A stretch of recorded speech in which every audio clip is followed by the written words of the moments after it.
this time, it is my honor to introduce the Governor of the great state of Wisconsin, the Honorable Tony Evers.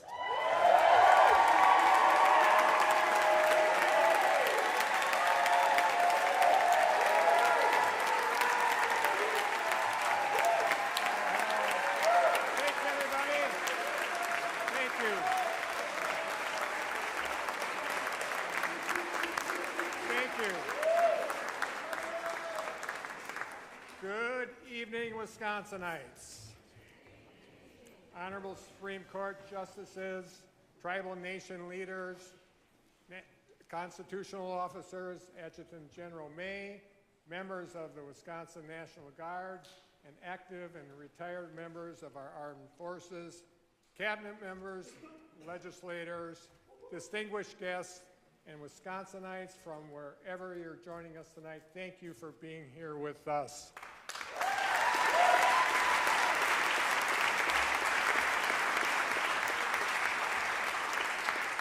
I'm Tony Evers, and I'm so grateful and proud to be the 46th governor of the great state of Wisconsin.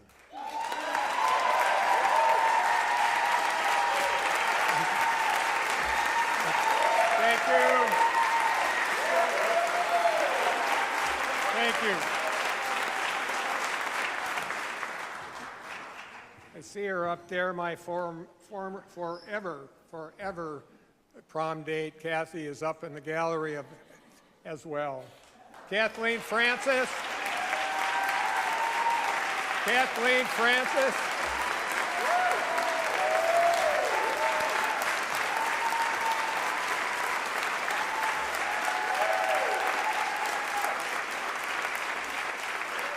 Kathleen Francis, you are the cream to fill my cream puff. And I love you more every day. Thank you so much, Kathy. We begin a new year. We begin a new year with a new legislature elected under new fair maps.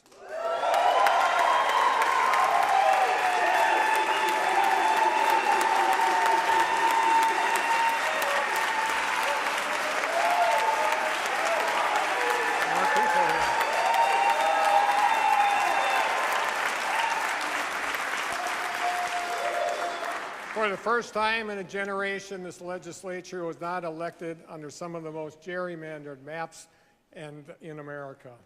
I am hopeful this will mean more collaboration, more partnership, a little less rancor, and a renewed commitment to do the right thing for the people of Wisconsin. And that's great news. It means we can work together to make bipartisan progress on critical priorities like reforming our justice system, fixing our roads, funding our public schools, and expanding access to affordable housing.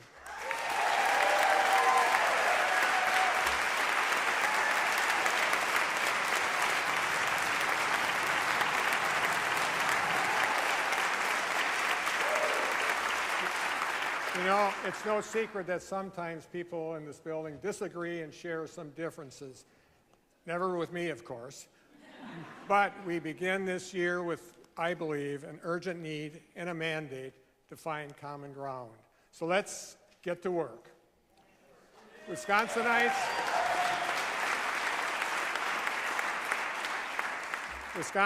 I begin tonight with good news.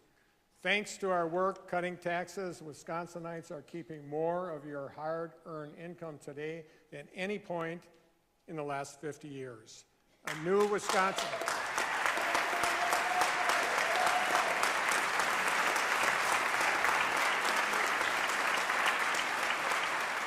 Now get this, a new Wisconsin Policy Forum report says Wisconsin's state and local tax burden dropped to a record low in 2024.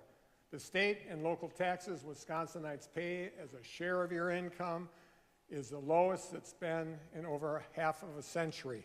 Think about that.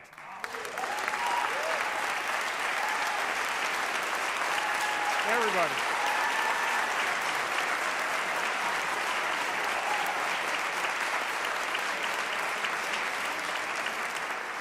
Just 2 decades ago, Wisconsin was in the top 5 states for our tax burden and the taxes Wisconsinites paid as a share of their income. Today, Wisconsin is at the bottom of 16 states in the country. We have seen the largest drop in our tax burden of any state over the last 20 years.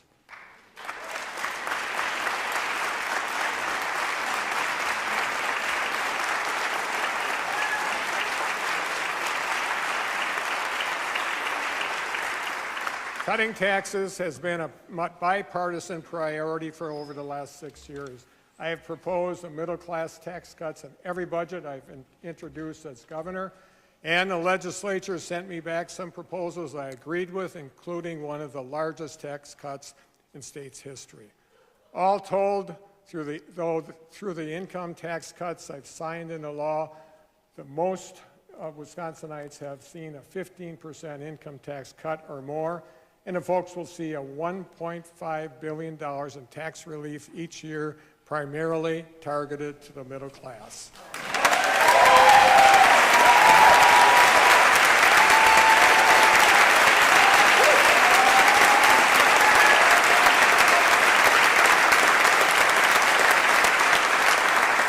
And we've been able to provide real, responsible relief while still paying down our state's debt, saving where we can, and working across the aisle to be good stewards of taxpayer dollars.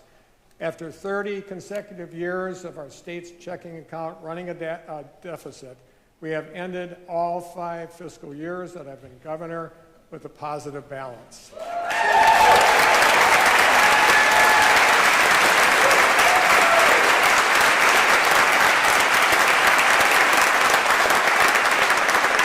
In Wisconsin, our workforce has never been stronger. I declared 2024 the year of the worker in Wisconsin because we wanted to address the workforce challenges that have plagued our state for generations to make it a top priority.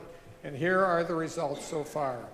In 2024, we reported 9 counties with the lowest rates of unemployment on record. We had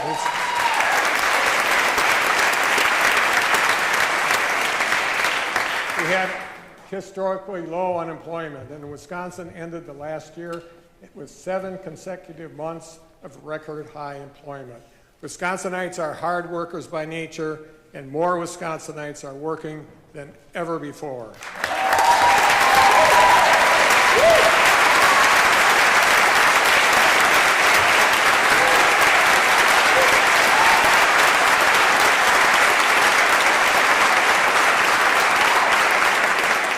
And we want Wisconsin workers to be ready for the 21st century. For the 2nd consecutive year, we hit an all-time high of nearly 10,000 youth apprentices and had record high employer participation. And we had the highest enrollment ever in our registered apprenticeship programs, a 100-year history for the 3rd year in a row.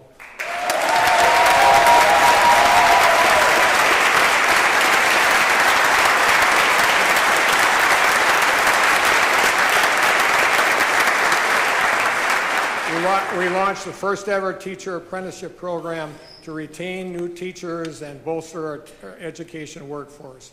We created new youth apprenticeship pathways from law enforcement and fire prevention to early childhood education. And we're partnering with over 20 bipartisan states through the U.S. Climate Alliance to train 1 million new registered apprentices nationwide with a focus on climate and clean energy fields over the next decade.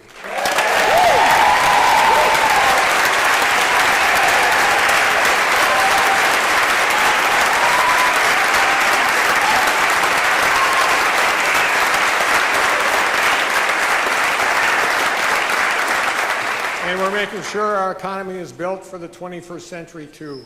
In 2024, we launched the largest public-private investment in Wisconsin startups and entrepreneurs in the state history.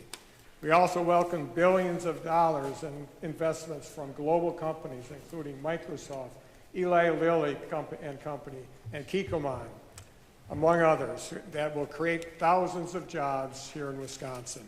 Businesses partnering with our administration last year committed to more than $2 billion in capital investments, the highest level ever in the last decade.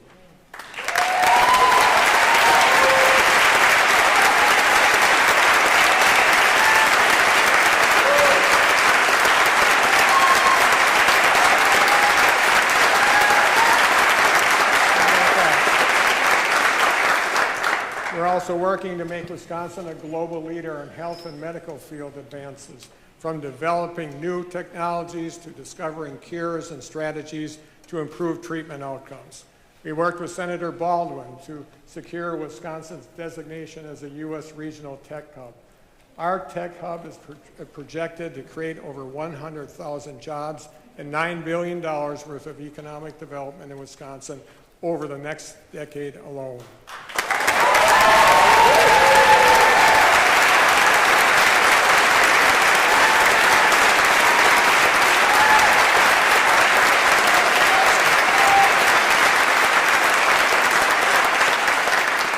And Wisconsinites, thanks to our hard work, state government is working smarter and faster than ever before.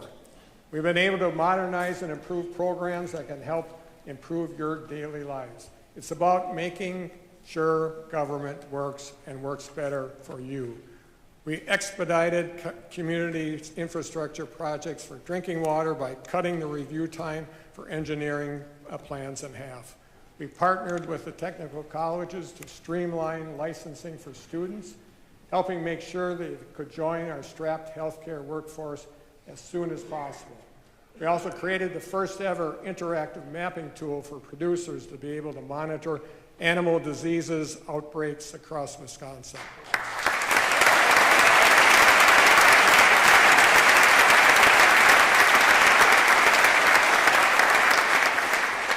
After I directed investments to bring our state's licensing system into the 21st century, folks can now apply for or renew their professional licenses online. And get this, Wisconsinites no longer will have to use a fax machine to send in some of their materials. For those of you who are wondering what the heck a fax machine is, folks, that's the point.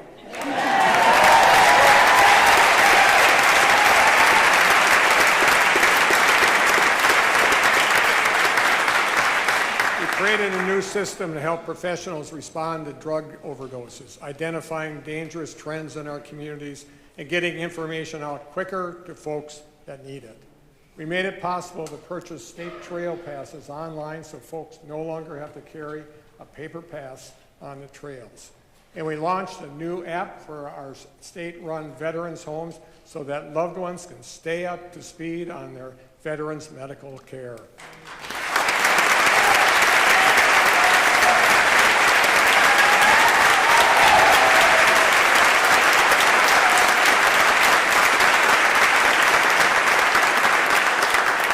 Wisconsinites, we're also saving your tax dollars along the way by shrinking our bottom line. We're working to consolidate building space across state government. And by downsizing and expanding remote work options, we've made it even easier for Wisconsinites to join our state workforce regardless of where you live. Our plan is projected to save taxpayers over $7 million every year by delivering another $500 million in savings from deferred maintenance costs.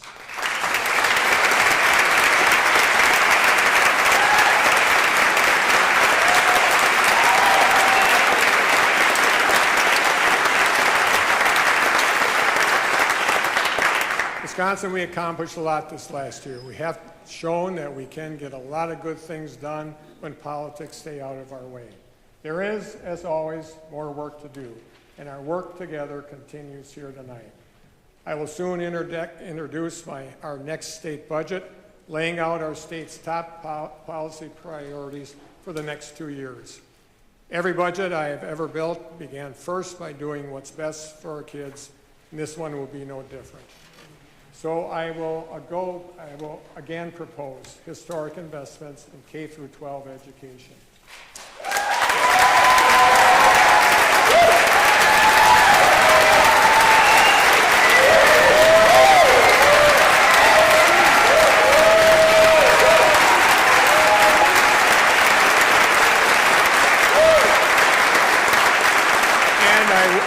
And I will again ask Republicans and Democrats to join me in doing what's best for our kids by making meaningful investments in public education at every level, from early childhood to our UW system and our technical colleges.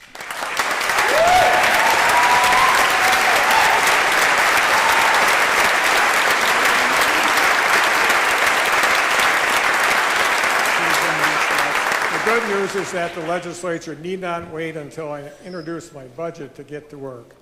Republican lawmakers can start today by releasing the $50 million we approved with bipartisan support nearly 2 years ago. These funds were already approved. They are available now, and they should not still be sitting in Madison. Folks,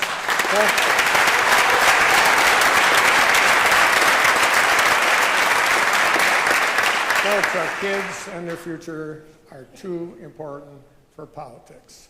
Republicans, please release these investments so that we can get to work improving reading outcomes statewide.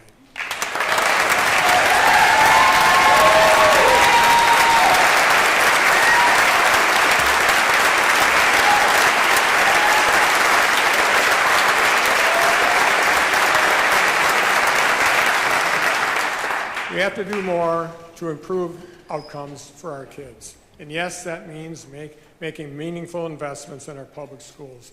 But our kids' outcomes are as much a reflection of what happens within our schools as they are, importantly, a reflection of what happens beyond them. And that's a simple matter of math. The average Wisconsin elementary student, for example, spends less than 12% of their year receiving direct instruction in the classroom. That means that they probably spend, give or take, about 80% of their time of the year outside of our schools. So we have to recognize that our schools and educators cannot single-handedly fix our kids' circumstances beyond the school doors that nevertheless impact learning and success in the classroom every day. Folks, the obligation to help address the challenges our kids are facing in this 80% of the time they're not in school falls squarely at the feet of elected officials, including myself, in this building. So tonight, I'm declaring 2025 the year of the kid in Wisconsin because I want everyone here to start talking or taking that important responsibility seriously.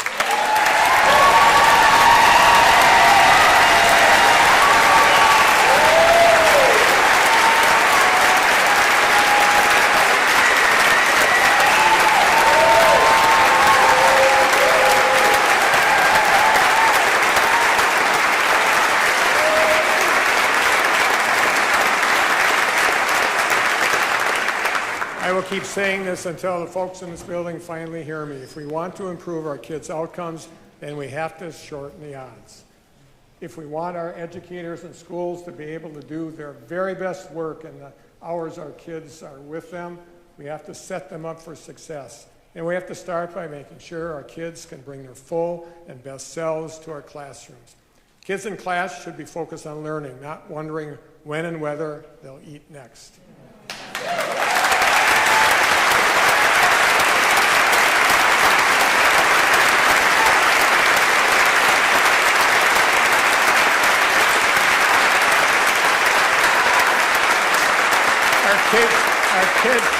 Our kids should never go hungry, period, but especially not at school. In the year of the kid, the budget I will introduce next month will again include my Healthy Meals, Healthy Kids initiative.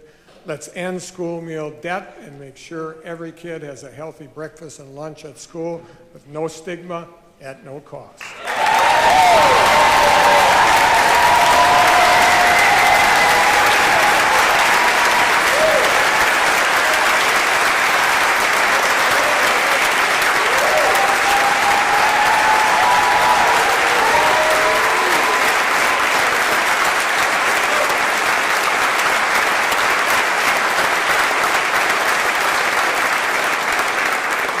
Start treating our state's mental health crisis with the urgency it requires. Yes, for everyone of every age, but especially for our kids. The state of our kids' mental health continues to be concerning for me as governor and also as a grandfather. A kid in crisis may be distracted or disengaged, may not be able to focus on their studies if they are able to get to school at all. I fought hard to secure $30 million in our last state budget to support school-based mental health services in schools across Wisconsin. But that was just a fraction of what I asked the legislature to approve. Tonight, I'm announcing my budget proposal will invest nearly $300 million to provide comprehensive mental health services in schools statewide, including support for peer-to-peer suicide prevention programs and expanded mental health training.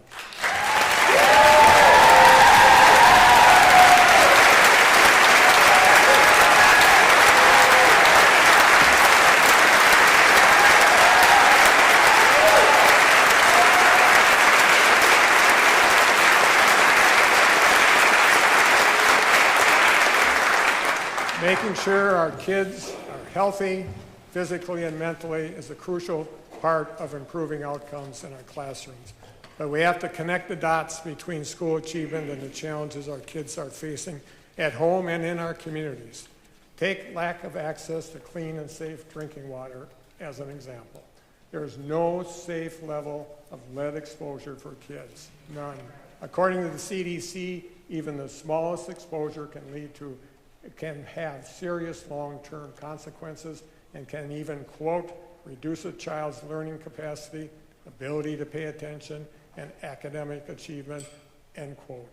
A 2019 study of kids over several early grade levels found that even low-level lead exposure during early childhood can affect kids' achievement, including reading and math scores.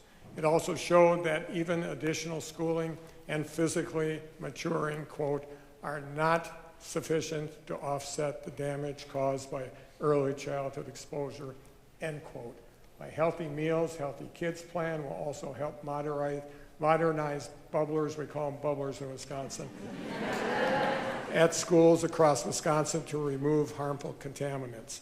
And as we kick off the Year of the Kid, I'm also announcing we're going to invest over $6 million in our biannual budget to support lead poisoning intervention and response.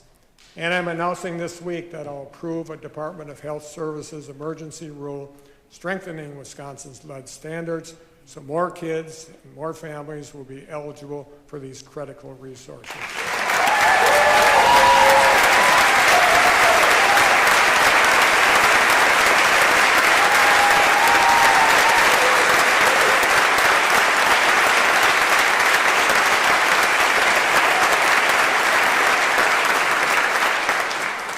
With each day of inaction, addressing harmful contaminants in our water grows more and even more expensive. So I'm announcing tonight that I've directed an additional $5 million to continue our work getting harmful contaminants out of water wells in 2025, the Year of the Kid.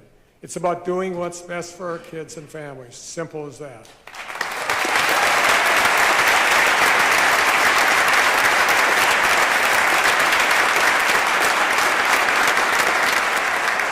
We want our kids to bring their best and full selves to our classrooms. Elected officials have to start acknowledging how policy decisions and investments, or the lack thereof, here in this building affect kids, families, schools, and communities across Wisconsin every day.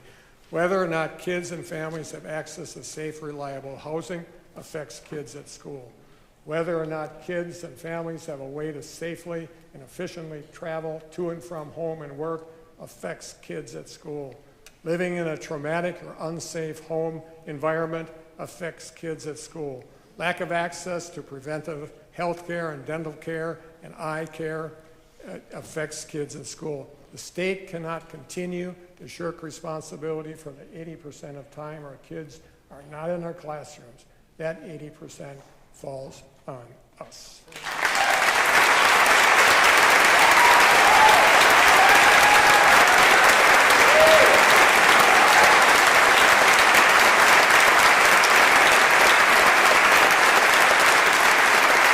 So, folks, that means we have work to do. We can start with the basics. Making sure our kids are safe at home, at school, in our communities is an area where we have much room for improvement. Last week, I created our new Wisconsin Office for Violence Prevention. We're going to work across law enforcement agencies and local governments, with school districts, nonprofits, and firearm dealers to help keep our kids, families, and communities safe. I also announced my budget will include sustainable, ongoing funding to make the Wisconsin Office for Violence Prevention permanent so that we can take a statewide approach to preventing crime and violence across our state.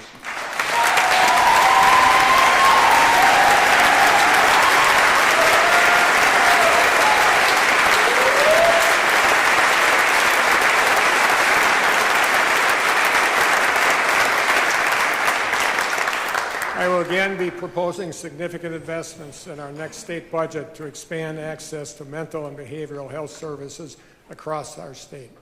Those investments should receive bipartisan support. We also have to make sure crime victims, survivors, and their families have the support they need to recover.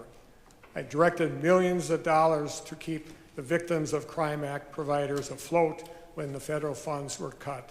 Tonight, I'm announcing I'm investing $66 million to support services for crime victims in our next state budget.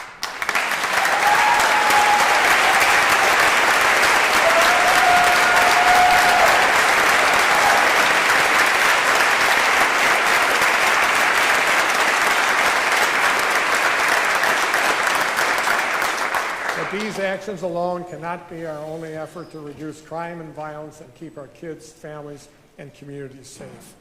Addressing gun violence must be part of our work, folks.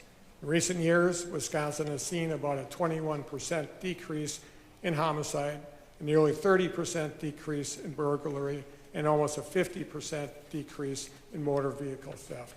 Major categories of violent crime are going down statewide.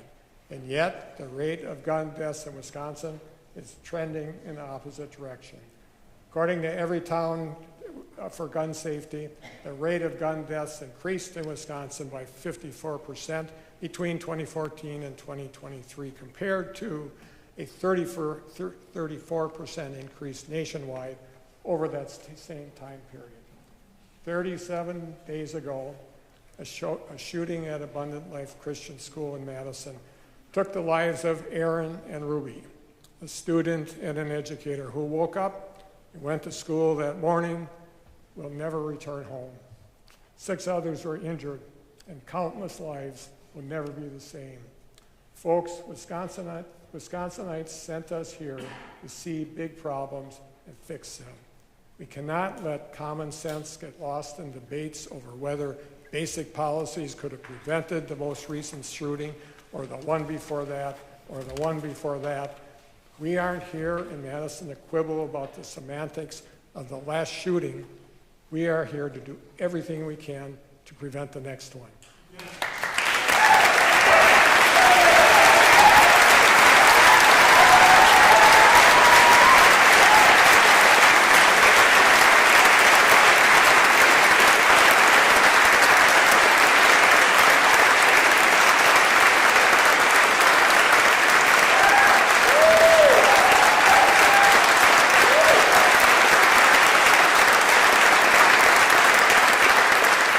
So we can do better than doing nothing. This legislature must do better than doing nothing. Folks, this is Wisconsin. I get it. We hunt, we fish, we trap, and generations have grown up learning to appreciate our traditions. No one wants to change this proud part of our heritage, and we won't. But we do not have to choose between respecting the Second Amendment or keeping kids, schools, and streets and communities safe. We can do both. And the truth is this: the vast majority of Wisconsinites, including gun owners, agree. So let's start with 2 basic policies we already know Wisconsinites support. We can take easy, simple steps to keep guns out of the hands of dangerous people. Let's ask everyone to play by the same set of rules. Let's close the loophole so that everyone goes through a background check, no matter what kind of firearm they are buying or where they are buying it.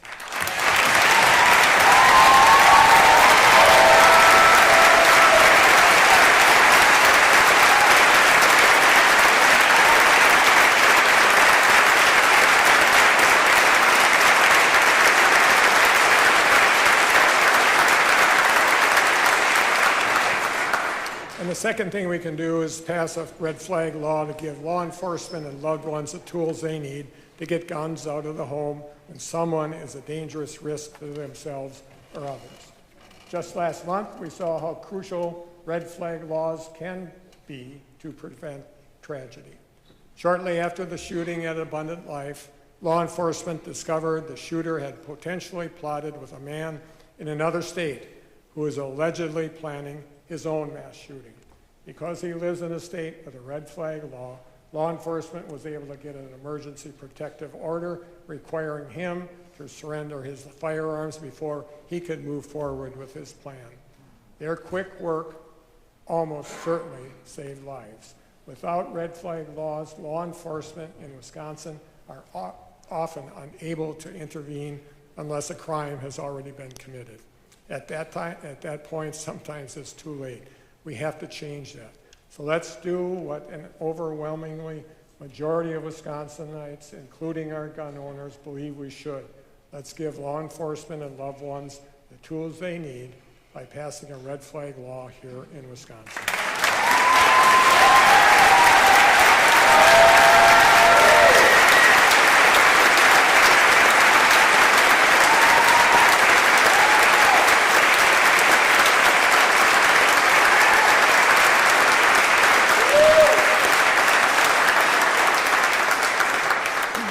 And there are other easy steps we can take to keep our kids and our communities safe and keep guns off the streets.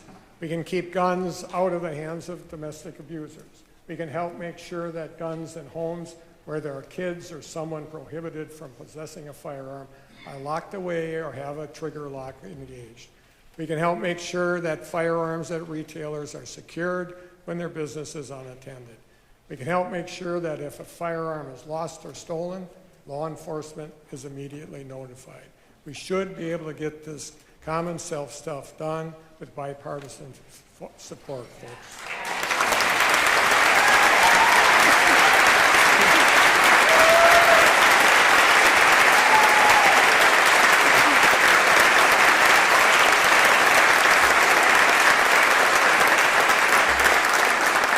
A lot of our work is not just to prevent people from hurting others, but to make sure people are safe from hurting themselves. These next two policies are personal for me, as I know they are for folks who are here and tuning in at home.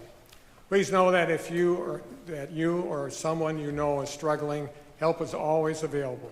You can call or text 988 or visit 988lifeline.org to get free confidential help anytime, 24/7.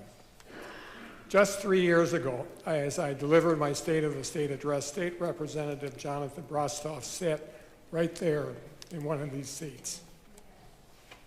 Jonathan had a heart of service. He was always working to make someone else's life just a little bit better. As a fierce and advocate as Jonathan was, he was still always eager to learn about and understand others in order to bridge divides. At the end of last year, Jonathan died by suicide.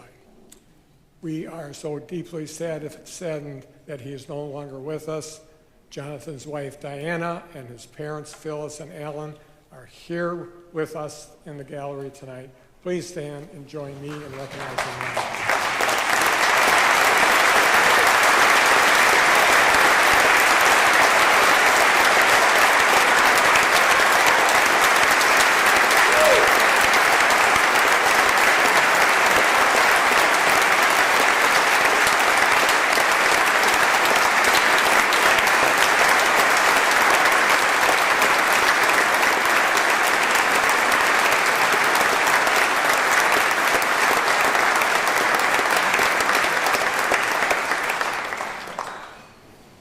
For too many Wisconsinites, even if they did not know Jonathan, the story of losing him is their story too. Kathy and I share that story. The families, friends, and co-workers of veterans, farmers, construction workers, and law enforcement officers, and so many others share that story. Kids, classmates, parents, grandparents, loved ones, and friends in every corner of our state, they share that story. This heartache has become far too often. Wisconsin in 2022 reported 932 deaths by suicide, according to Department of Health Services report, nearly 60% of which involved a firearm. These are statistics we cannot change because those are souls we cannot bring back. But there is more we can do today to save lives tomorrow. If you talk to someone whose loved one died by suicide, many will tell you that their loss was not a foregone conclusion. that maybe, just maybe, if the person they loved had just made it through one more dark night to see with certainty that the sun would rise again, things could have ended up differently.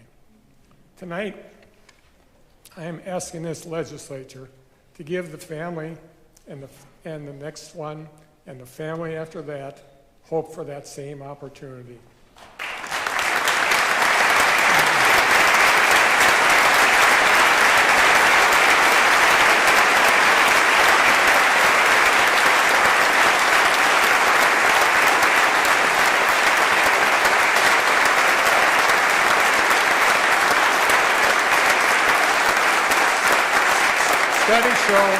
Studies show that the time between when someone decides to take their life and attempts to do so is often less than 24 hours, and for about half, less than 10 minutes. The window for intervention is really short. Being able to purchase and possess a gun in minutes significantly increases the risk of firearm suicide and firearm homicide as well. A decade ago today, Wisconsin had a waiting period law requiring time between when a person purchased a firearm and took possession of it. That policy was repealed. It's time for Wisconsin to return that common sense policy. Tonight I'm announcing I will be asking the legislature to restore the 48-hour waiting period in Wisconsin in our next state budget.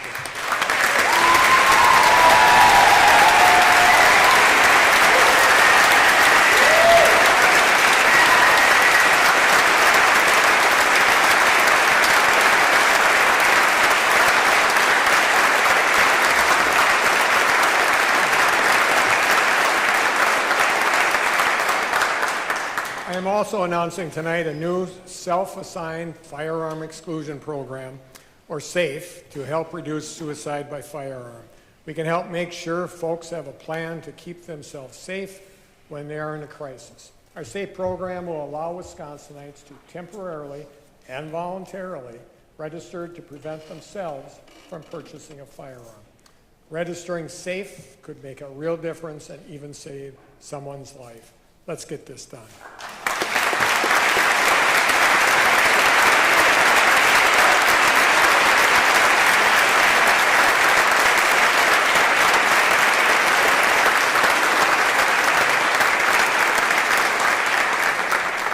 Folks, the legislature must start doing its part to take gun violence seriously in the state. People don't expect us to be perfect in this building, but they do expect us to be pragmatic.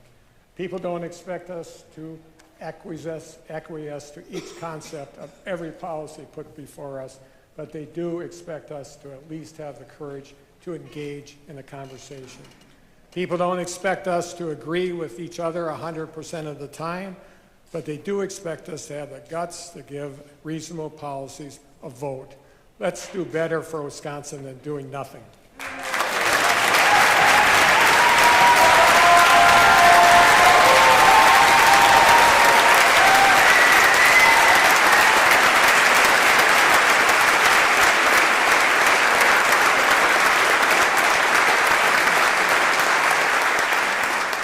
Kathy and I raised 3 kids, including twins.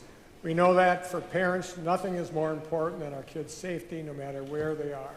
So keeping our kids, families, schools, and communities safe by reducing crime and gun violence should be a top priority for us in this year of a kid. Kathy and I also remember working to make ends meet so that our kids were not just safe, but had food on the table, a warm bed to sleep in, and clothes on their back. So a critical part of our work doing what's best for our kids in the year of the kid must be supporting the parents and families who raise them. There are a lot of ways we can lower everyday out-of-pocket costs to make sure Wisconsinites and working families can afford basic needs. So I have good news. The plan I'm announcing tonight will support our economy and our workforce, lower out-of-pocket costs for working families and Wisconsinites, and help give folks a little breathing room in their household budgets.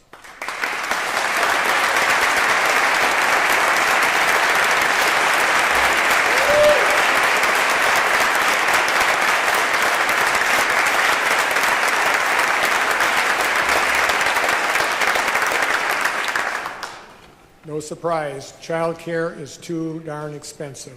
We have to make child care more affordable and accessible. This is as much about doing what's best for our kids as it's doing what's best for parents in our workforce and in our economy too. After years of proposing similar efforts, I was proud last year to sign a bipartisan bill to expand our child and dependent care credit. That bill goes into effect this year, so parents and families be sure to look out for that when you file your taxes. Over 110,000 Wisconsin taxpayers will see an average benefit of over $650 per filer, totaling nearly $73 million this year alone. That's great news for Wisconsin's working families.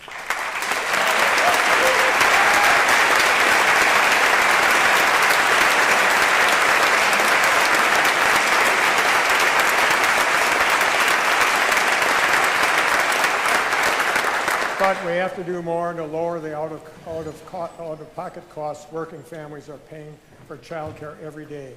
A 2023 report showed child care costs in Wisconsin can consume 18 to 36% of a family's household income. If those parents are under 25 and have 2 kids in child care, it's closer to 70%. The cost of putting 2 young kids in child care costs more than the average rent or mortgage in Wisconsin and exceeds the annual cost of tuition to send 2 students to the University of Wisconsin-Madison. And even if folks can find and afford care, families may be waitlisted for months.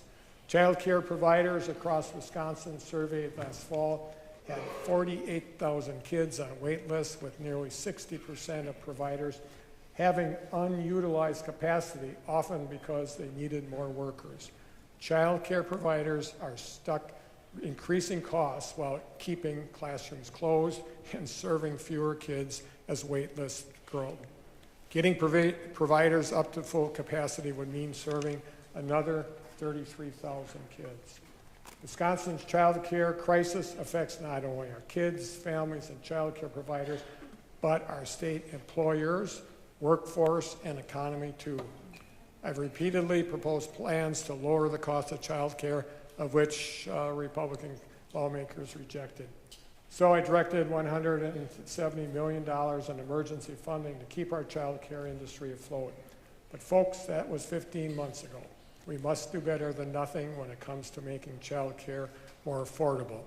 Our state budget will, once again, include sustainable, ongoing funding to make sure our child care accounts program permanent, including investing over $500 million aimed at lowering child care costs, supporting this critical industry, investing in employer-sponsored child care.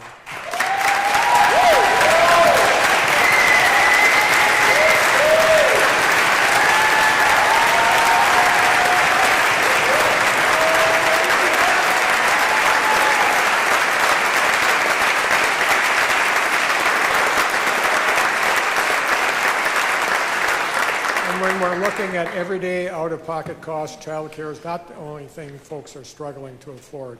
The cost of prescriptions and life-saving medication like insulin are also too darn high. According to a 2023 national survey, more than a quarter of adults in America are having a hard time affording their prescription drugs. It also found 30% of the adults aren't taking the medications prescribed due to cost. No Wisconsinite should have to choose between paying bills and putting food on the table and getting their life-saving medication. Accessing health care and picking up basic prescriptions or insulin should not break the bank, folks.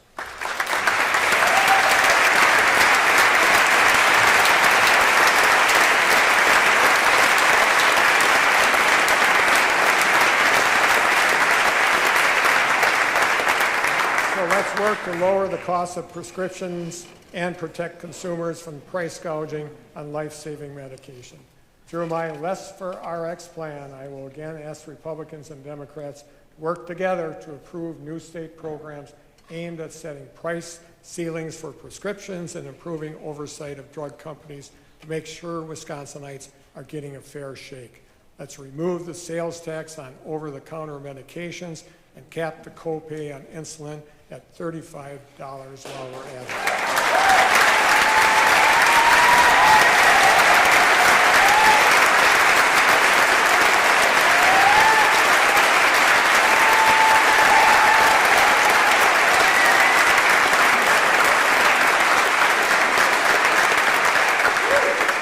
Lowering everyday out-of-pocket costs for Wisconsinites and working families must be a priority for this session. Making child care and everyday prescriptions more affordable are two easy ways we can help Wisconsinites afford basic needs, help paychecks go a little further, and give parents, families, and seniors some breathing room in their household budgets. And my plan allows us to lower costs while supporting our workforce and our economy too. In the coming weeks, I will announce my comprehensive plan to lower costs for Wisconsinites and working families. And this work is especially timely.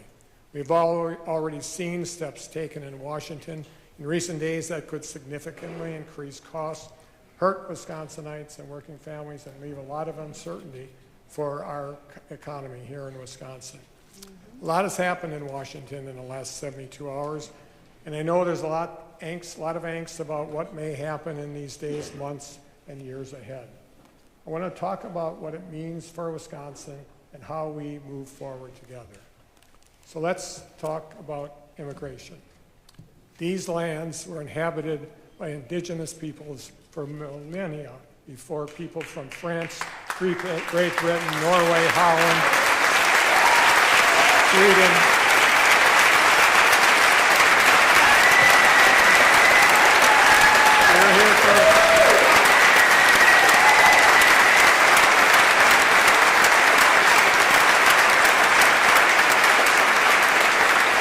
They were here before people from France, Great Britain, Norway, Holland, like my wife's father, Sweden, Germany, and regions the world over. They came and settled here in a state as we now know and love it. Wisconsin began as a land of many people, of many origins, each important, and none any better than any other. And that is still who we are 177 years later. The state of Wisconsin was born of immigrants, but today there are those who would have us forget that fact. There are those who would have us rewrite the story of ourselves, and they would ask us to believe in a distorted and dishonest history. They would have us abandon the values that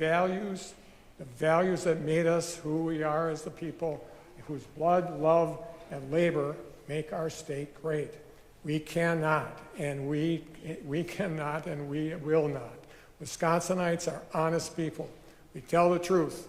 So in this building, let's do the same, and let's move past partisan rhetoric. Let's agree to be honest about the fact that in this state, some of our state's largest and most important industries have always welcomed the hard work of immigrants. Let's agree to be honest.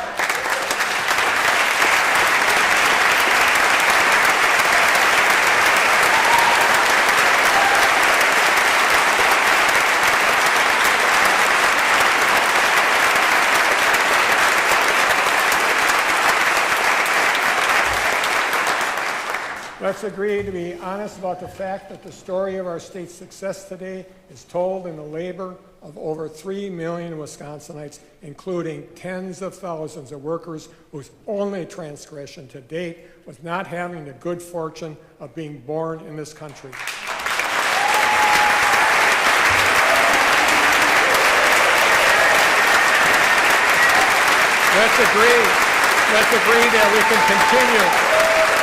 Let's agree that we can continue to be a state that enforces our laws when and if they are broken, but still embraces our shared history and all those who have helped write our Wisconsin story, from our native nations to the generations of immigrants who came after. And let's agree that if you work, obey the law, pay taxes, and contribute to our communities, and play by the rules just like everyone else, you should have a fair shot at continuing to pursue the American dream.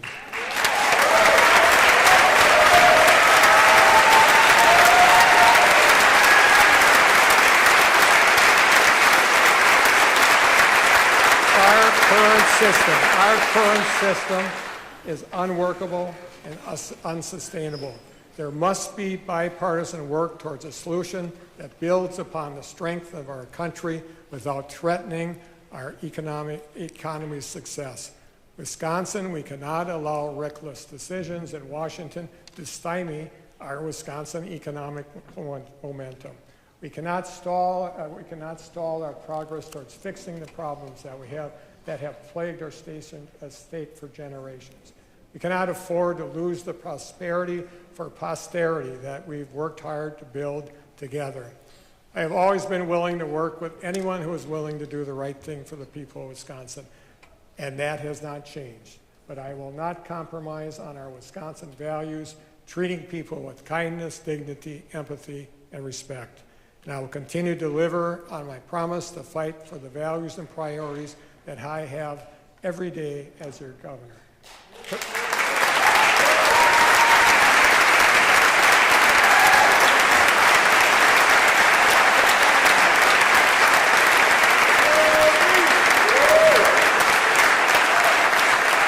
Protecting access to affordable health care is one of them.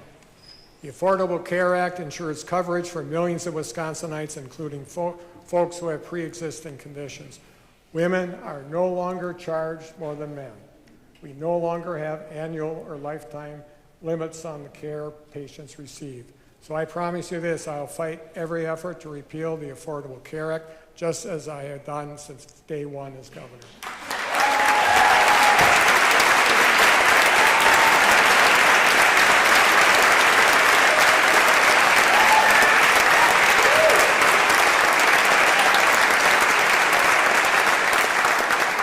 I fought like hell to make sure Wisconsin women have the freedom to make their own reproductive health care decisions without interference from politics.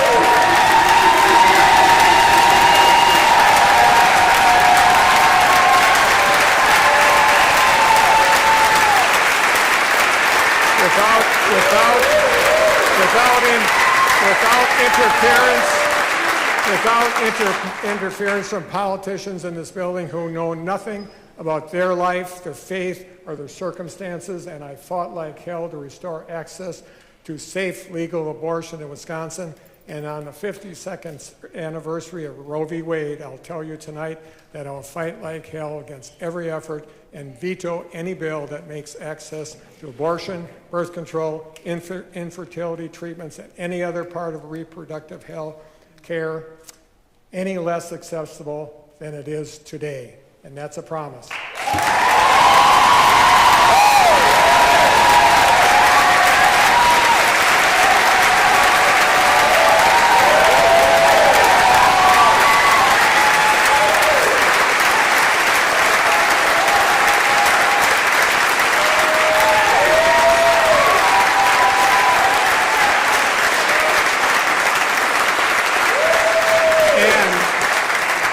Wisconsin will continue to be bold on clean energy, fight the climate crisis, and create good-paying jobs and innovative industries of the future. Because in Wisconsin, we know we can't afford to choose between mitigating climate change and protecting our environment or creating jobs and economic development, we must do both. So we will continue our work to do right by our kids by leaving a world better place and a world than the one we inherited.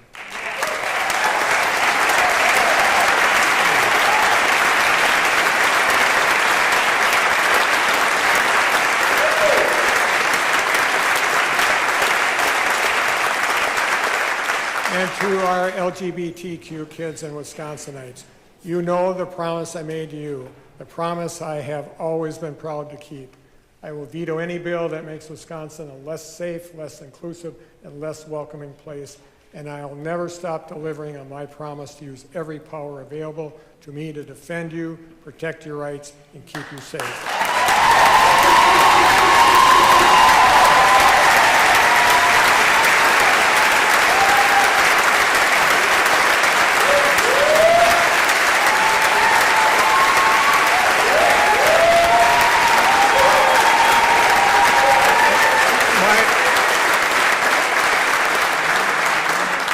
My my promise to the people of Wisconsin has always been to be a governor who works for all Wisconsinites, who does the right thing when it matters most.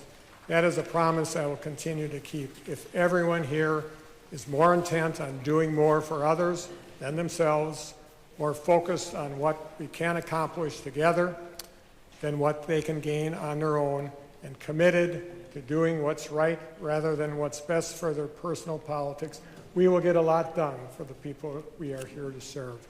We must continue to make smart, strategic investments while staying within our means. We must continue to invest in needs long neglected while still finding ways to save where we can. And we must continue to go as ever forward together. So let's get good things done for the people of Wisconsin this year, and let's get back to work. Thank you, and on Wisconsin. UW Marching Band, take it away.